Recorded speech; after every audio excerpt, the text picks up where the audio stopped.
welcome back to Retro-Slim episode 3, Geelong Harley-Davidson custom shop build. So we've got all the panels down at Pro Finish Custom Paint and Pinstriping with Shannon. He's going to be going over and getting these panels up to snuff so we can put them on the bike. As you can see, a fair bit of work's been gone into them. He has evened them all out and got them all prepped ready for paint. I'm here with Shannon at Pro Finish Custom Paint, doing that again the second time. Just going through paint colours and stuff. You guys should see this early next week, and then hopefully we should be building the bike when this comes out, so won't be too long to see the full bike.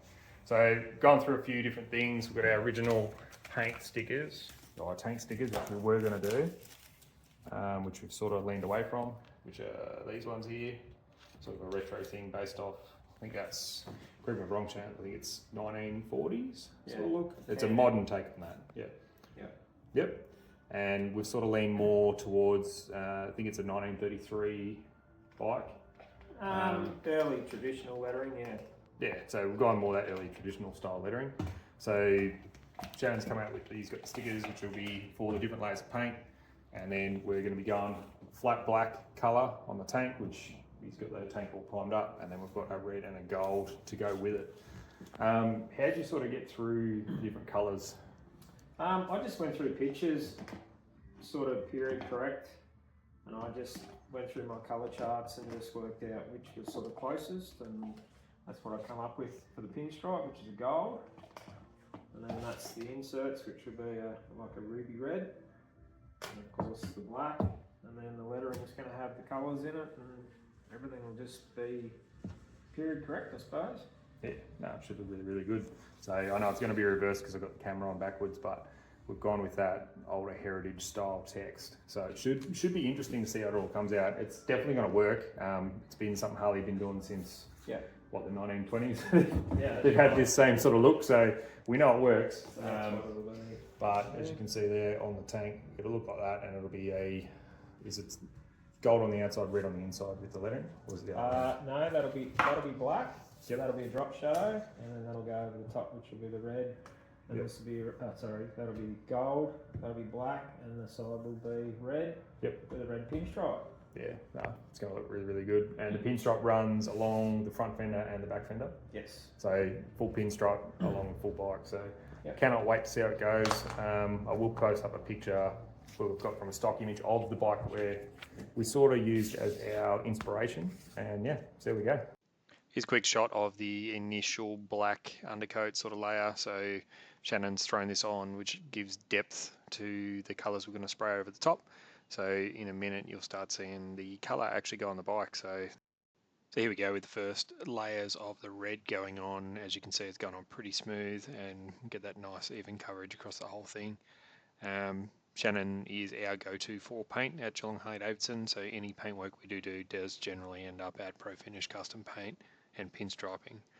So a bit more of the red, so there's the insert for the tank with beautiful colour there. And then this is the fine line pinstripe for the gold on the fenders. The gold we've gone with is a little bit bronzy, so it's a little bit unique compared to the regular bright gold you do see on Harley-Davidsons elsewhere.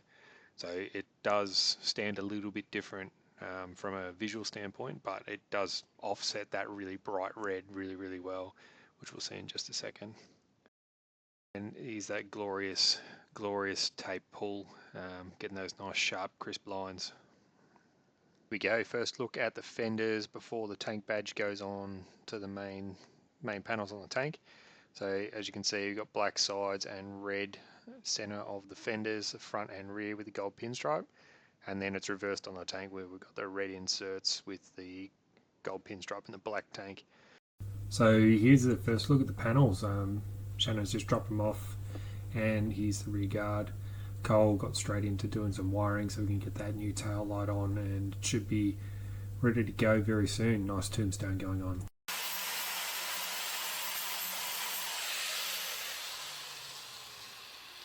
Shannon, got them? So for those playing at home, Shannon's just dropped off these freshly painted tins. And here's Cole. That's all right. Just fixing the paint job, weren't you, Cole? Yeah.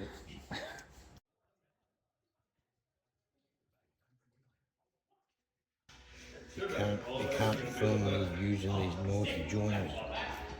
Alright, hold that fender. Why can't you use those naughty joiners? Because they're naughty.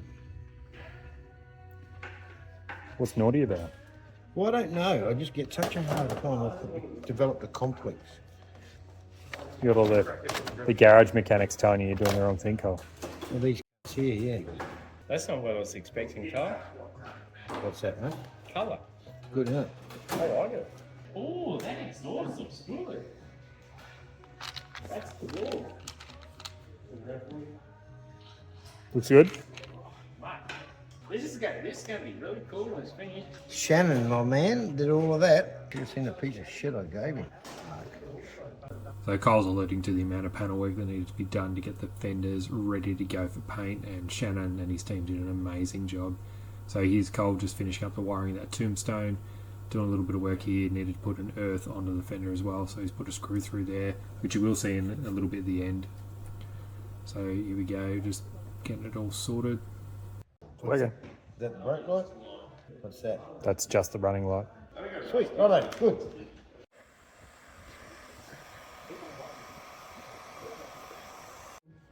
That's what I like to see. Yeah, just a nip to put the straps on. Yeah, just. Well, that's sitting fucking central, so my ego may get a little inflated. It's alright, Cole.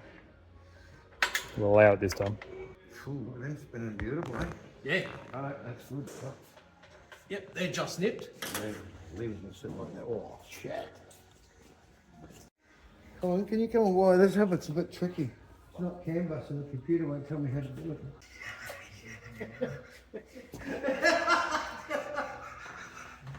Hang on, I'll do something from back in your day. Oh, it's not working.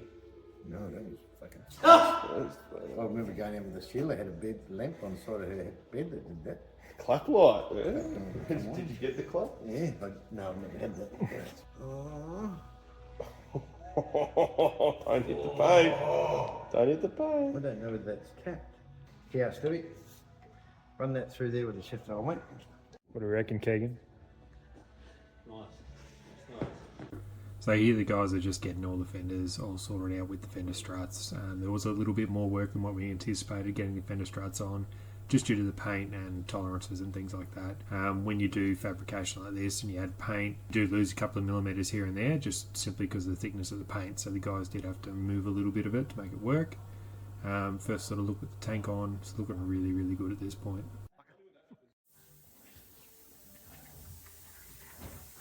I think you're right, Cole. It doesn't need the front fender. Gonna look shit with it, trust me. So here's the first sort of side view of the bike with the tank and the rear panel on. Cole's still working on those side struts. These are the guys working on the front. So there's a fair bit of work in getting that all done. Cole just getting the seat fitted now. Bit of a view. Bit of a front view in just a second. There we go. Scroll up the front. Over the top. This paint is absolutely glorious. Shannon's knocked it out of the park here. Well, stand back and have a look at that. That's how it's gonna look. That's it. Finished. Pretty fucking cool. Beautiful fucking guy.